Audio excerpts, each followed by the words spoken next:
हमेशा लॉक रह सकता है घुटना अगर मेनिस्कस टियर टूट के इस तरह से लॉक हो जाए तो bucket and tear locked position में पड़ा रहे। सो जिंदगी भर ही लॉक रहेगा जब तक मैं इसको ठीक नहीं करूँगा।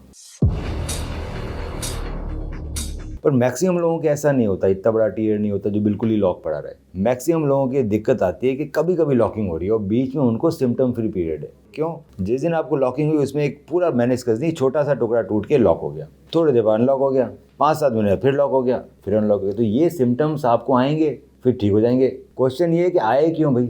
मेनिस्कस नॉर्मल होगा तो एक बार भी नहीं आएगा ना बेटा। और जितनी बार सिम्टम आ रहे हैं उतना तुम्हारा मेनिस्कस और खराब हो रहा है। It is getting converted from repairable to non repairable. कि आप ज़्यादा उसको तोड़ के नहीं लाओगे तो मैं रिपेयर कर पाऊंगा, आप ज़्यादा घिस के ले आओ तो काट के निकालना पड़ेगा। अगर मैंने इसका काट के निकाल दिया, मालूम पड़ा 10 बार लॉक अनलॉक हो गया, एक तो इसने ऊपर का कार्टिलेज घिस दिया मेनिस्कस ने, दूसरा मेनिस्कस जो सब्सटेंस है वो खराब हो गया, रिपेयरेबल नहीं रहा। तो रिपेयर के बजाय डॉक्टर काट देगा उसको, काटेगा तो फ्यूचर में नी रिप्लेसमेंट कराना पड़ेगा क्योंकि शॉकर चला गया। सो अगर एक बार भी सिम्टम आएगा मेरे घुटने के अंदर नी लॉकिंग का तो मैं अच्छी जगह से हमारे ही कराऊंगा और मुझे वहाँ दिख गया मेनिस्कस फटा हुआ है तो जैसे कि चमड़ी फटी हुई होती है लोग टाँके लगवाते हैं, मैं चुपचाप टाँके लगवा लूंगा क्योंकि वो अपना आप तो हील नहीं होने वाला बेटा। और आपके साथ तो बहुत बड़े सिम्टम्स आ गए। और मेनिस्कस की सर्जरी को मैं सर्जरी मानता नहीं, टाँके लगाना है। ये फटा हुआ दिख रहा है आपको, टाँका ही तो लगाया। कौन सा मैंने बोन काट दी, कौन से मैंने स्क्रू डाल दिए, पर ये टाँका मुझे है ना घुटने के अंदर लगाना है और वो भी बिना चीरा दिए। इसीलिए मुझे चाहता हूँ कि जब मैं टाँका लगाऊँ तो जो थोड़ा बहुत भी दर्द हो ना उसमें आदमी हाथ पाँव हिलाए नहीं अपने,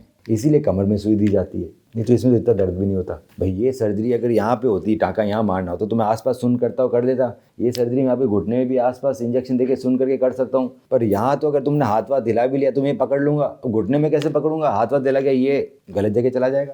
तो ये इतनी सारी चीज़ें, इस चीज़ को सर्जरी का नाम दे दिया गया है। अब मेनिस्कस के ये टाँके तो लग गए, अब ये टाँके तुम्हें तो आप जिंदगी भर नहीं चल सकते ना बेटा। मेनिस्कस तो खुद को चिपकना है ना, जैसे हमने चमड़ी में टाँके मारे तो खुद चमड़ी चिपकती है ना, टाँके का तो कोई रोल रह नहीं जाता 15 दिन के बाद। मेनिस्कस अपना आप चिपकता नहीं क्योंकि उसमें ब्लीडिंग नहीं होती। सो हमेशा जो एलीट सर्जन होगा वो क्या करेगा, आपका ब्लड निकालेगा, ब्लड से क्लॉट बनाएगा, मेनिस्कस टियर के बीच में क्लॉट भरूंगा, फिर मैं सर्जरी के बाद PRP डालूंगा, तब मैं आपको उसको मेनिस्कस को टाँके भी लगा दिया और हीलिंग एनवायरनमेंट भी दे दिया, फिर आप ठीक हो जाओगे बिल्कुल।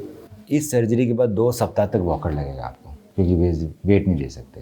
कोई भी सर्जरी होती है इतना टाइम लगता है कि आपको हमें ना 1.5 महीने बाद ट्रेनिंग चालू करा देंगे, 1.5-2 महीने बाद, जिसके अंदर आपकी ड्रिल्स आएगी रेसलिंग की। अब इंटीग्रेटेड सेंटर होने का ये फ़ायदा है कि जो मैंने सर्जरी करी उसके बाद एक्सरसाइजेस के लिए फिजियोथेरेपिस्ट भी हमारे पास हैं जो एक्सपर्ट हैं और मेरे पास जिम एरिया भी है।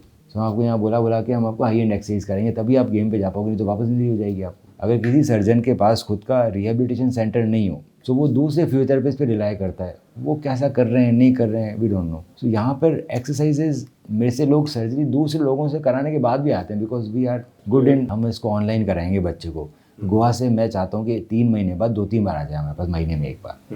तो एडवांस रिहैब आपको कहीं नहीं मिलेगा, या तो मैं आपको बॉम्बे में कोई सेंटर बता दूंगा वहाँ चले जाओ। आपको एडवांस रिहैब के लिए आपको महीने में 1 बार जाना पड़ेगा, ज़्यादा बार नहीं, और वो भी 3 महीने बाद हम चालू कराएंगे। 3 महीने 6 महीने में तैयार हो जाओगे। स्टेप 1, आप अपनी MRI रिपोर्ट मुझे व्हाट्सएप करें। स्टेप 2, मैं आपकी MRI रिपोर्ट को डिटेल में स्टडी करके बताऊंगा कि क्या हम आपको बिना सर्जरी के ठीक कर सकते हैं या फिर हमें सर्जरी करने की ज़रूरत है, ACL इंटरनल ब्रेस सर्जरी, और आपके नी में ACL के अलावा और क्या क्या समस्याएं हैं और उसे हम कैसे ठीक कर सकते हैं। स्टेप 3, जब आप मुझसे मिलने आएंगे तो मैं आपके नी का डिटेल्ड फिजिकल एग्जामिनेशन करूँगा, आपकी फिल्म्स को डिटेल में देखा जाएगा और उसको देखते हुए आपसे ट्रीटमेंट ऑप्शंस डिस्कस किए जाएंगे। आपके जितने भी सवाल हैं उन सभी का मैं जवाब दूंगा। ACL इंटरनल ब्रेस सर्जरी की रिकवरी आप देख सकते हैं हमारे फेसबुक के ACL विनर ग्रुप में, और देख सकते हैं कैसे एथलीट्स 3 महीने के अंदर रनिंग चालू कर रहे हैं ACL इंटरनल ब्रेस सर्जरी के बाद। आज ही अपनी MRI रिपोर्ट हमें व्हाट्सएप करें।